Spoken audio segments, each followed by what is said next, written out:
Welcome to the LeBauer Show.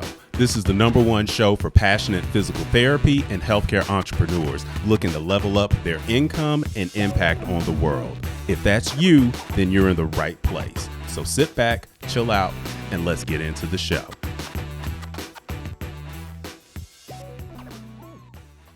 Hey, what's up?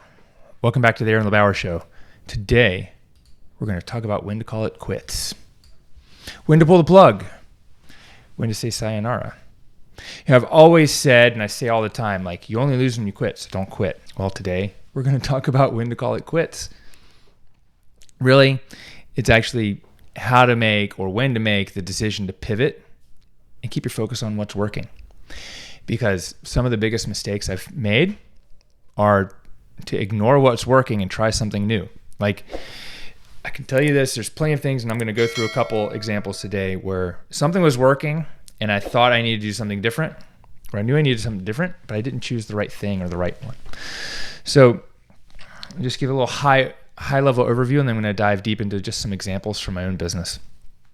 And maybe I need to, give an example from the clinic as well. Here's the thing, is when you quit, you lose.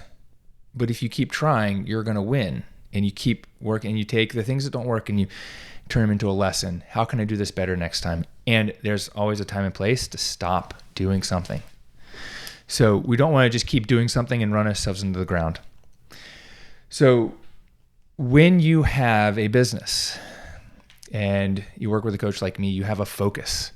Bedros used to always tell me, Aaron, you're going to do this and just put the blinders on. And I'm working with Taki, and we create roadmap, game plan for ourselves, and we have our projects. It's like, I'm just going to focus on the projects. Like, I know, for a while it was 12 members in the mastermind, and then it was 25, and it's 50, and then next is 100. Right? Like, if that's my goal, I'm not going to go do something that's going to take me off target. Well, I've done a couple of things along the way that have taken me off target, and I want to share those with you. And I want to share them with you today so you don't make the same mistakes. So let me just start there and say I got 4 examples of things that weren't working that we decided to pull the plug on. But they weren't things that took me away from the goal. They're things that got me actually closer. And so when I was in Hawaii a few weeks ago for Boardroom Mastermind, George Bryant came and spoke, and he said the secret to scale is using a scalpel. So a lot of times when we're growing our business, we think we need to add more things. I've made these mistakes, but really what we need to do is take them away. So let's start with, the first one. So I have a program. It's called the Cash PT Blueprint. I've been selling it since 2013, or maybe it was 20. Yeah, I think this is about 10 years right now. I sold my first product online in the spring of 2013 for $37. I actually still have it for sale, but I don't really want you to buy it. But anyways, I sold the Cash PT Blueprint, did it 2013. I sold it on a sales page and then webinars, and it was crushing it. And I put hundreds of people through it at that time, and people said, Aaron, we need to learn more marketing. People kept coming to me and saying, marketing is a problem. I need more new patients. And I was like, all right, let me make a system. I'm going to make a video. I'd made master classes, and I created a course on how to market your cash practice, how to market your business. It was called the Cash PT Marketing System. I think now it's called the Ultimate PT Marketing System, because I tried changing the name. And really what it was a series of 6 videos and trainings that I did, and I taught to my mastermind members at the time, but I taught to them on how I built and automated my cash-based physical therapy clinic. Okay. And I went and I built it like, this is great. This is the thing. And I went and sold it on a webinar. And I think I did a webinar, and I think I did okay. I mean, it was $24.97. I think I sold it for, did I sell it for $1,500 on the webinar? I can't remember. But I did 2 webinars with it. I sold it through emails and other people that have been in the course. I think I made like 22 sales, but I had like 6 refund requests. And I was like, what is the deal? And I spent like 6 months trying to sell this thing and letting the blueprint sell on Evergreen or whatnot, trying to do the webinars. I didn't sell that many. And at the end of that year, or after 6 months, I looked back and it's like, well, if I had been selling the blueprint, I would have made more revenue. People weren't really buying this thing. I was getting refund requests. Why was I getting refund requests? Because the work is really hard. And it was basically showing you, here's what I did. And people weren't willing to do the work. People said, oh, they didn't like it. I'm like, I know it had done the work because I'd helped people with it in our mastermind, but they were buying it as a course and like just follow along. And it was too much. And that's one of the secrets about creating courses is most of us put too much in there. And so, I gave some refunds and I was like, this is bullshit, whatever. But I looked back and saw like I should have been selling the thing that was making me money at that time, but I wasn't. I was selling the thing people told me they wanted, but what I learned is that that's what people think they want.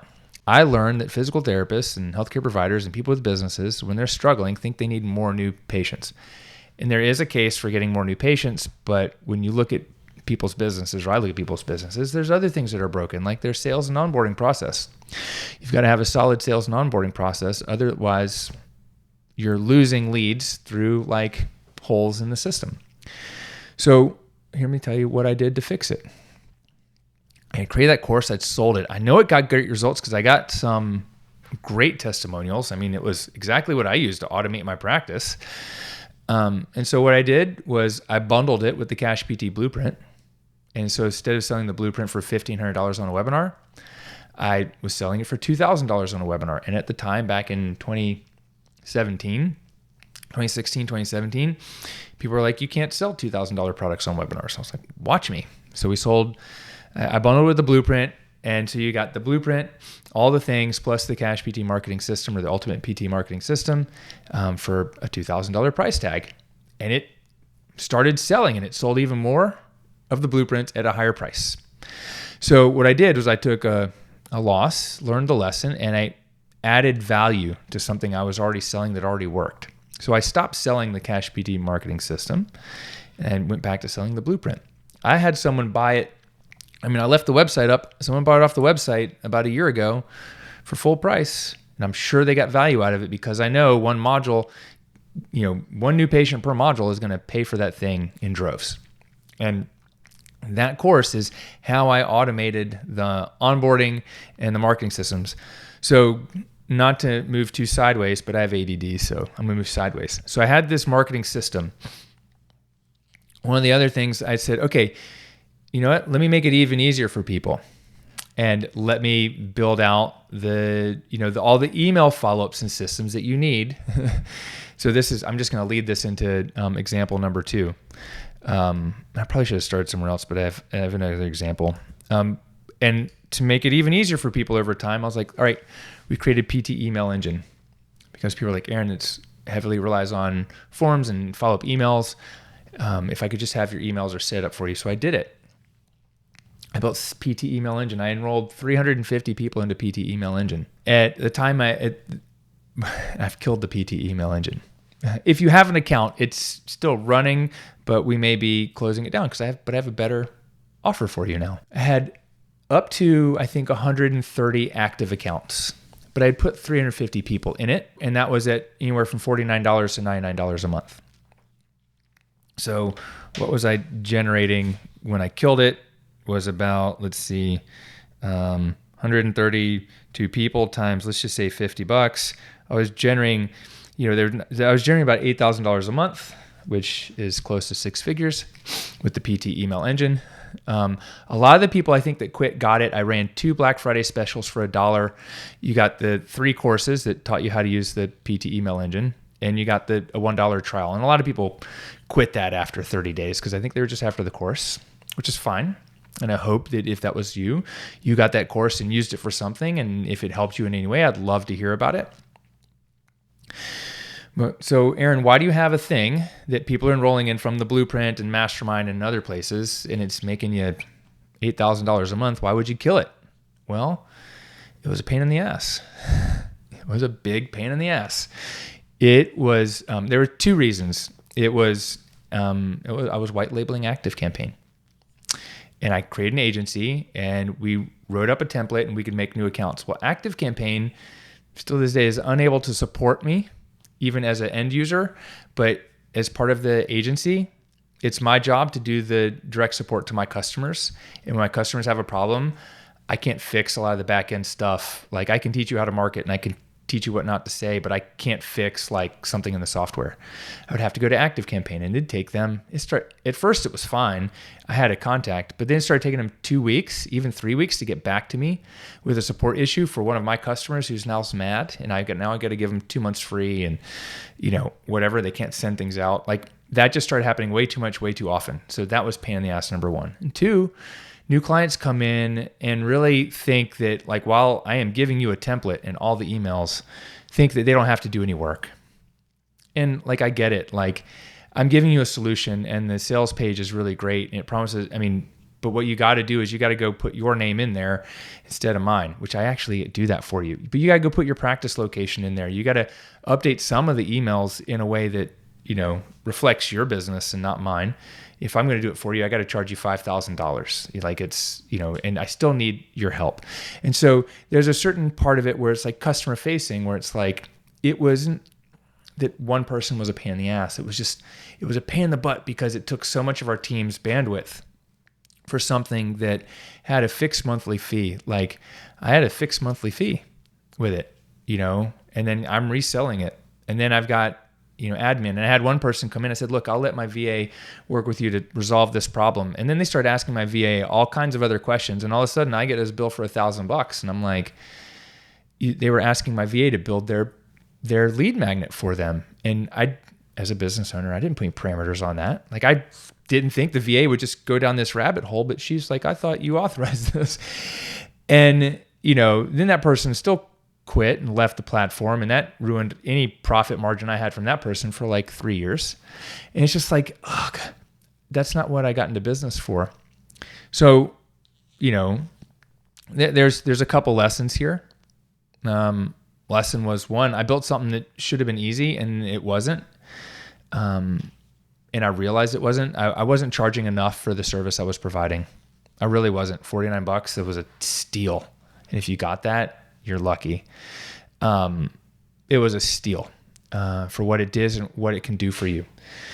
So, I should have charged $97 or $197 a month for it. But I thought it would be easy. I thought I could systemize it. Even when I started, I had a team member who's no longer with us who I said, hey, if you help me grow this, I'll give you 5% of the gross revenue. And she agreed, but didn't stay along for the ride long enough to see any fruits of that labor because I didn't want to have to manage it. But it ended up, lots of things had to come through me, especially because ActiveCampaign started dropping the ball. And I created all these videos and it was really hard. And then all of a sudden I'm in the software game, not the coaching game. And I didn't want to be in that game, right? And it just took a lot of bandwidth from our team. So what did I do? I was like, well, you know what? I had initially thought and heard about Go High Level, and I was like, you know what? But I'm on ActiveCampaign. Let me do this. It's not going to be that difficult. So PT BizCon came through this last year, and I was like, all right, when PT BizCon's over, I'll just have my team start going down the path, and we're just going to create a Go High Level platform. We're going to make PT Email Engine 2.0. We'll add all the other things that it does. Because Go High Level has more things like two-way texting, and it can do courses and websites and give you a phone number, and it can manage social media. It can do all these other things that like ActiveCampaign can't do, or the ActiveCampaign can only do at a higher price point. And as I'm building it out, one of my clients, Brandon Smith, had a similar idea and started building it out. And we were chatting, and what I realized was, and after we talked a few times, is it's in my best interest in his to partner together, where I refer him people to DPTpreneur, and I take people from PT Email Engine and move them over there so they get even more services, more help. It's still not a we do it for you type of thing. It's still we give you a template and we do it with you, and you have to do a lot of the work, but the time to completion is so much shorter because of the work that we've put into it, creating templates and setting it up. But what that's allowed me to do is generate more revenue in less time by partnering with somebody else to help them grow their business, which is amazing because, I've done a lot of partnerships, but this is something that my clients need and need help with. And it's just, it's taken a big load off us because, truth be told, like I don't have to go through ActiveCampaign anymore. I've been on ActiveCampaign for 8 years, and I brought them 350 customers through PT Email Engine and another couple hundred customers as an affiliate. I mean, I make $600 a month on affiliates. This is before PT Email Engine. And they can't get me a person to talk to. So ActiveCampaign, if you're listening, call me. Like, it's ridiculous. I've brought them easily 500, 600 customers. And they've dropped the ball on me. So it's time to move. And this is where the decision is when the pain of staying is greater than the pain of leaving. A lot of times people bring me things like, we want you to try our platform or our software. I was like, I've already got a solution and there's no pain with staying with it, like EMR. Like, I'm on intake queue and use Google Drive. Like, there's no pain staying there, so there's no reason to leave. So that's number 2. So we've taken Cash PT Marketing System, improved it by creating PT Email Engine, and improved that again by building out the Snapshot and DPTpreneur, which is basically just taking these same 3 things and making it even easier for you. At the same time, it's lightened my load and given people more of what they want. So I've learned along the way.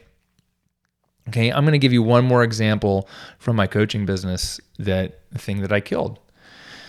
I knew I needed to create monthly recurring revenue. At some point I was creating course sales. And so I did a couple different things. I took my course and instead of selling it once, I decided to, what did I do? I think the first thing I decided to do was sell a membership on the back end, $97. And I called it the Mastermind. It wasn't Platinum Mastermind. It was just Aaron LeBauer's Mastermind. It was $97 and you got a 90-day trial when you got the blueprint. And then it was $97 a month because what I knew is that people needed the coaching and not just the information. Look, I got into coaching because I thought I could just give people the information, they'd run away with it and just crush it. What I realized is I'm more of a life coach than a business coach. And so I had how many people? I had up to 70 people in this $97 a month thing, and I ended up killing it. And I'll tell you why. Is because people would get to the end of 90 days and they get a $97 charge. Like, you're not going to charge me. I'm like, you clicked the button on the way in that said yes to the 3-month trial. And then I had 70 people in it, at any one time. And it was and people wouldn't show up to the calls. We did, I think, 2 calls a month. And then I would create creative names, office hours or Q&A or blah, blah, blah to get people to show up. And they still wouldn't, I'd get 8 to 12 people to show up, out of 70 people. So then what I did is I raised the price to $397. But what I do, maybe you don't have to follow me on this, I'm not telling you to do anything, so don't try to write this down. But then the course is really like a 10-week course. So I dripped the course out and I said, hey, it's $397 a month. You join Aaron's Inner Circle and you get the course for free. And it takes you 3 months to go through the course. After doing that for a year, I looked back and I saw that people were quitting after 3 months. They got the information and they'd leave. And I was getting, average of $1,200 instead of average of $1,500. So I was actually losing money by giving people what they needed was more coaching and not just information. So, and I had 40 people in that at $397 a month. And so I had some of the $97 a month and about 35 of the $397 a month. And I remember at the time I told my brother, he said, what are you working on? I said, I'm trying to figure out how to make $30,000 a month in monthly recurring revenue, and I killed that program because you know what? I didn't have an admin or assistant, anyone helping me. I was getting emails almost daily, weekly, why are you charging me this? I didn't ask to be in part of this. I want to quit, blah, blah. And dude, it just hurt my mental health. I was just I am terrible. But what was happening is people weren't reading the writing. I was sending them emails. Hey, you've joined this. And in 30 days, you're going to get this charge. I mean, I'm on the up and up. I am not a scam. And if you think I'm a scam, you probably wouldn't be listening to this. Anyways, you'd just be over on Reddit. But anyways, that was hurtful. I didn't know how to handle that. I needed an assistant to field all those things. I've got a much better system now. But what I ended up doing was I overlapped and created a mastermind program. And it wasn't called the Platinum Mastermind. It was just I started charging $1,500 a month. I think the first pitch was for $997 a month. The first 6 people, 3 of them enrolled at $1,500 and 3 at $997, and then it just became $1,500. But as soon as I did that, as soon as I took it from $400 to $1,000 or more, everyone showed up. 85% of people show up instead of 15%, and people get even bigger and better results. And as I grew my mastermind, I named it Platinum Mastermind because people were like, well, I don't know the difference. Inner Circle sounds better, but it was cheaper. Which one do I roll in? So I killed it. because it was more of a pain in the butt to me. And the Platinum Mastermind has never been that way. It's great. People pay, it's up to $2,100 a month right now. People get amazing results, making $57,000 in a month, growing making $240,000 in their first year. The results are even better. Okay, what was the lesson with the 97,397? What was it? It was too much work for me, and I wasn't charging enough. It was too cheap. People didn't take it seriously, and they didn't show up to the calls, which was also frustrating for me. I was like, God, I move these calls all around. Like, I'll do them on a Sunday night, a Tuesday night, out of my own time, and people aren't showing up. Okay, let me give you an example of something we killed in the clinic, just because a lot of people listen. And physical therapists running a clinic. Massage therapy. Okay, massage therapy was great. I'm a massage therapist. I'm no longer licensed in North Carolina, but I'm still a certified massage therapist. I started my career doing that. My ex-wife was a massage therapist as well, and we built this business that had massage therapy in it. And it was like, LeBauer physical therapy, massage therapy, yoga, and physical therapy. It was like 3 different things. I can't remember exactly what it was. Well, we were hiring in 2020. We hired a massage therapist. We actually hired her at the end of 2019. She started work in 2020, and we built up her schedule really quickly. And the first, 3 weeks of March, she was booked out like 15 people, 18 and 22. And like a full schedule is going to be about 24. But, when you have 24 on the schedule, about 2 to 4 people end up canceling or moving. She was jam-packed. She did 1 week of like 16 people. And then all of a sudden the next week, COVID, we had to shut down. And I had to cancel 2 very full weeks of massage therapy. And then that was March, April, May, June. We come back to do in-person PT, and I can't get cleaning supplies. Still, it was until May 2021 where I was like, all right, COVID is good enough. Like things in the world are happening where I feel comfortable as a business owner and taking the responsibility of doing massage therapy in our practice. So at the time, my wife had been trying to phase out of massage therapy herself by hiring someone else. During COVID, she didn't practice because we didn't want to get sick. I didn't want to get sick. She didn't want to get the kids sick. A lot of independent massage therapists had to keep working. The spas all shut down. And so they either quit the profession and did something else, or they went into business themselves. And so when I decided I could hire someone back in 2021, I went to go hire a massage therapist. I'd hired massage therapists before. I looked for a year. I had probably 5 or 6 applicants. If you know my application process, you fill out a form. I even shortened it up. There's a form you fill out, a little type form application. At the end, it's like, send in your video. I think I got 5 or 6 videos. I interviewed 2 people on Zoom, 1 person in person, and we were going to hire him because we had probably 60 gift certificates for massage that we had sold either February 2020 for Valentine's Day, and we did a COVID care package twice during the beginning of COVID because it was going to end soon. I had people that just pile on his schedule, and he decided not to take the job because he wanted to work for himself. Because what I wanted was a massage therapist who works in our practice, and when their friends ask him where they do massage, like, yeah, you got to come to LeBauer Physical Therapy to do it. Like, that's the kind of like person I want. Like, if you're treating patients, I want you treating them in our clinic. I'm a massage therapist. I created an amazing job for a massage therapist. He didn't want it. I probably could find someone, but I looked for a year. And I was just like, you know what? Let's cut massage therapy. And what we do is we went and we looked for a strength coach. And ended up hiring Chris to do peak performance training, which is what we call it. He's a physical therapist doing more performance training. He's not doing hands-on manual PT. He's doing performance training and coaching with people who want to, operate at peak performance or want to recover. He's doing some kind of it's almost like physical therapy light in a way where they're not really injured or in pain, but, help people solve problems, etc. But if it's really physical therapy, they got to go back over to Caitlin. And we've got our own way of delineating the 2 different things. But I was like, so now our clinic looks very different than it did because I'm divorced from my ex-wife who was a massage therapist. She's no longer practicing there. We no longer have massage therapy. And part of it was it not working? Well, if I look back, the massage therapists I had hired, before, were always really difficult. They're difficult to find, difficult to manage. Expectations wise, like I'm a massage therapist. It was a pain in the butt. So what was the lesson?